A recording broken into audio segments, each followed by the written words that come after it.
Hi guys, welcome back to DeFi Daily. Today we're going to talk about stablecoins and most of all, what are the risks associated to each type of stablecoin.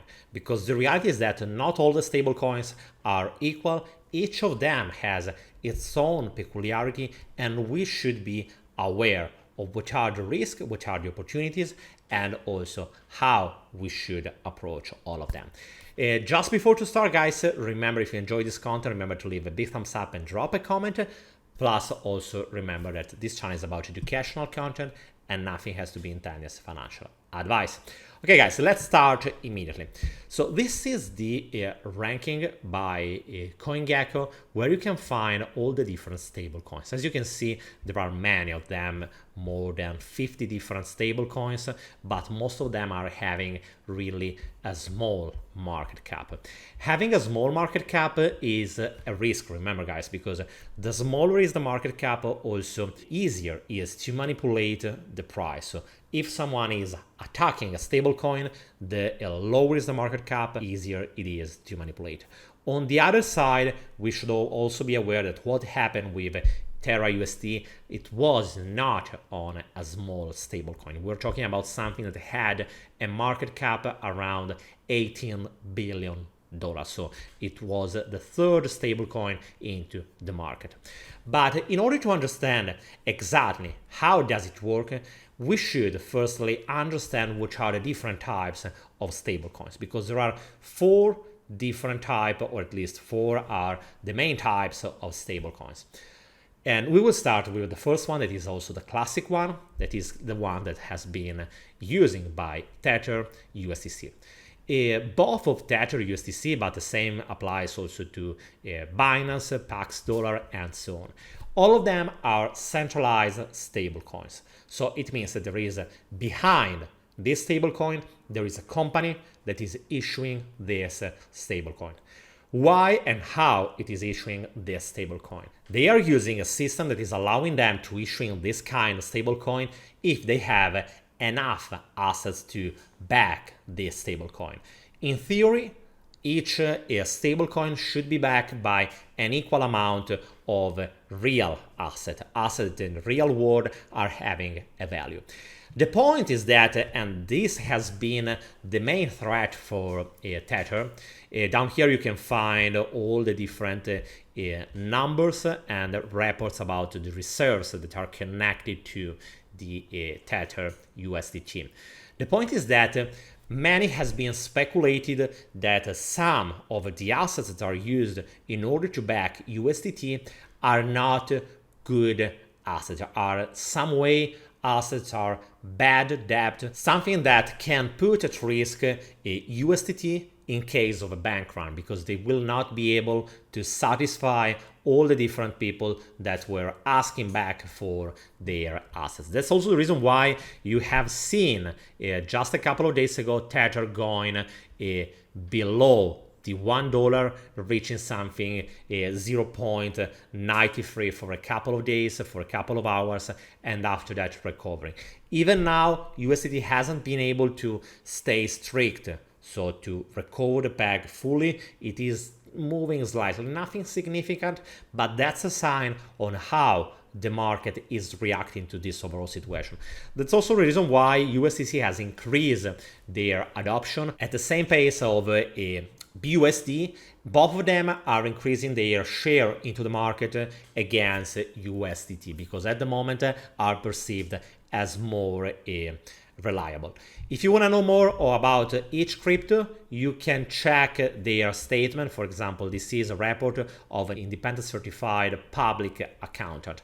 And that's one reason why many people are thinking that this kind of products, this kind of stablecoins are more secure, because they are audited. On the other side, it is also true that in the moment when we are talking about USD, USDT, USDC, and so on, we are talking about something that is centralized. So there is a company behind that is issuing this kind of assets. And this is something that it is not the ideal, at least from the point of view of the vision of the DeFi. So decentralized finance that is using a centralized coin looks like an oxymoron.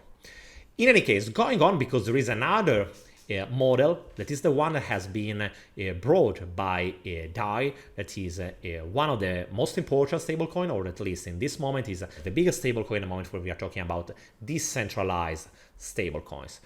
Which is the difference between, for example, USD and DAI? The main difference is that USD were an algorithmic stablecoin that we will talk about later. DAI is an over-collateralized asset. So it means that in order to issue $1, one DAI, what is needed is more than $1 to back this kind of stablecoin. The assets that are supported in order to produce this new stablecoin are different kind of assets according to the platform that is used. For example, Oasis App is using different kind of assets in order to produce one DAI. On the other side, we have also other protocols like Abracadabra Money that is issuing MIM, that is another over-collateralized stablecoin that is using interest-bearing assets. So assets are increasing their value during the time. Both of them are using, in any case, the same kind of mechanism.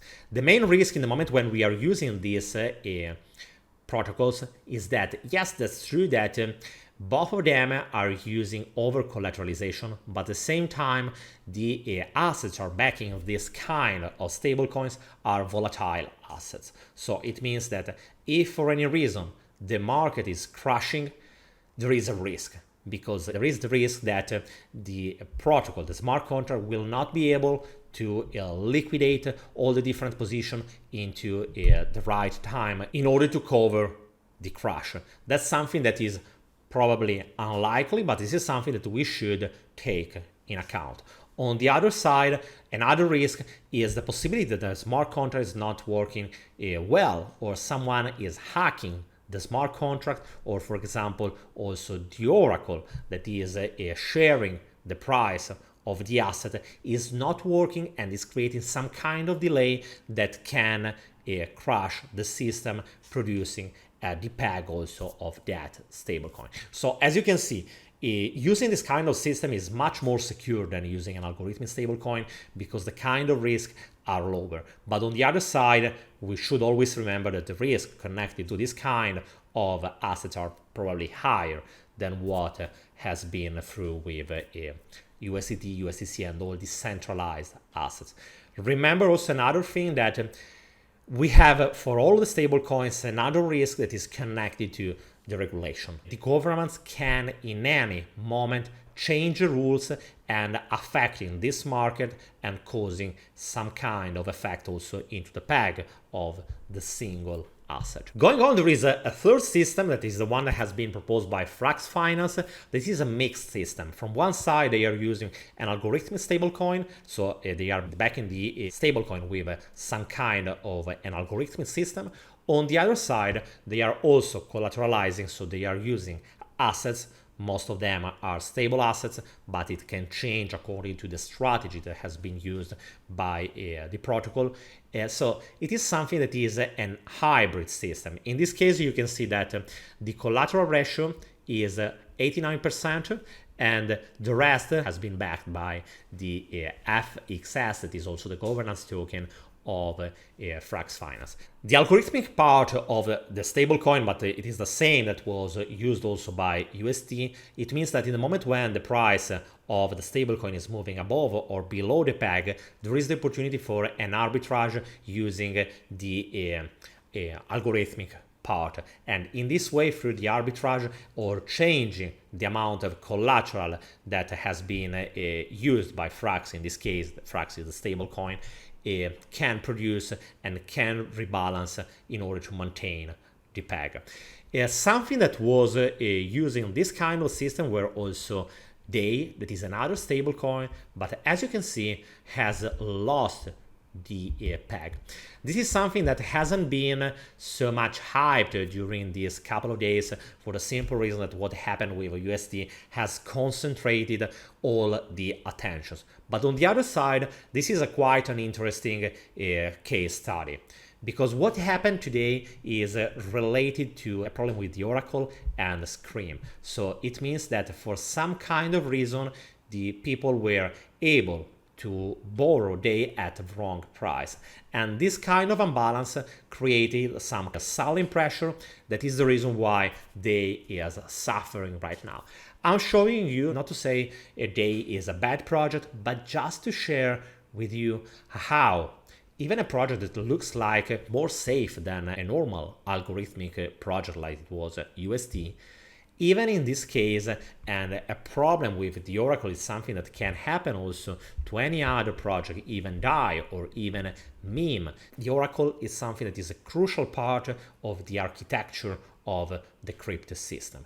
If something goes wrong with the Oracle, the risk of having the wrong price into a certain kind of market, it is something that is absolutely possible and can destroy that kind of asset or creating an imbalance into that market. And this is something that happened, unfortunately, with DAI.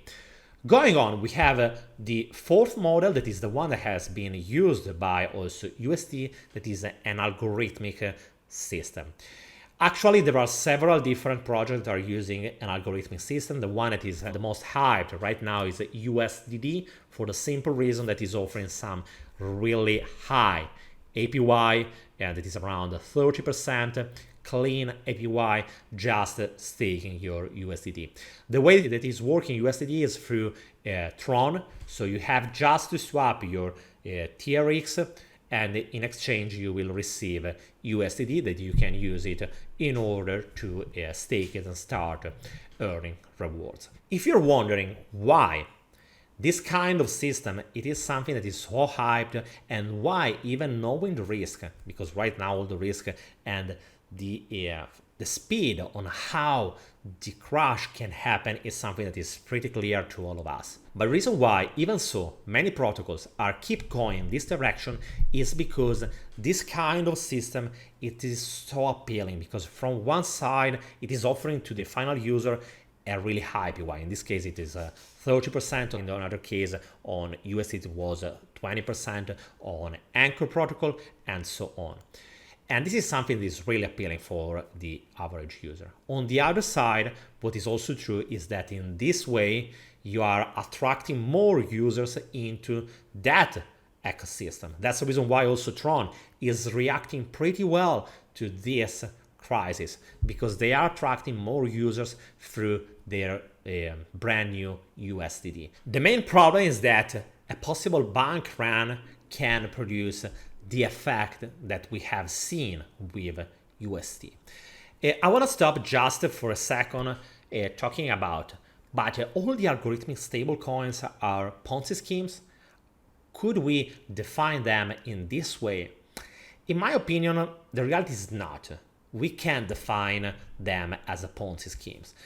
But even if it is absolutely true, exactly as we have seen with USD, that the dynamic, that the kind of bank run that they can activate is really dangerous, because the storytelling could be so powerful that can really start a run to go from one asset to another one. And if the project has not enough funds to cover this kind of demand, the price of both of the tokens, I'm talking in this case about TRX and USDD, and in the case of Terra, we were talking about Luna and USD, both of the tokens will simply dump. But I want to stop for a second thinking about, but it was for real a Ponzi or not?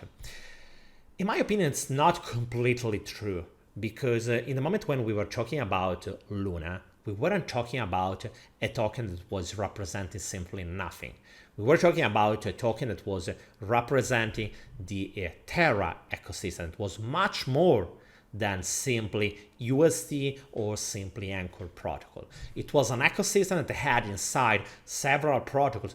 And this is exactly the same that was happening on other blockchains like Phantom, like Solana, Binance Smart Chain, and so on. Yes, that's true that most of the total value locked were coming from Anchor protocol. But even taking out that portion, it is undeniable that the ecosystem of Terra was something that was working. So saying that there were no value and it was just a Ponzi scheme, at least in my opinion, it is wrong. On the other side, what happened, it is also the demonstration that in the moment when the trust into the system, into the dynamic and how it works is missing, when the trust goes down, any kind of project can fail, even if it is a big one like it was Terra. We have been losing something like $40 billion just in a couple of days, so an insane amount of value, and for the simple reason that no one was believing anymore in that project. Obviously, the main problem was the tokenomics. The tokenomics, how it was, it is something that has been undervalued by many people.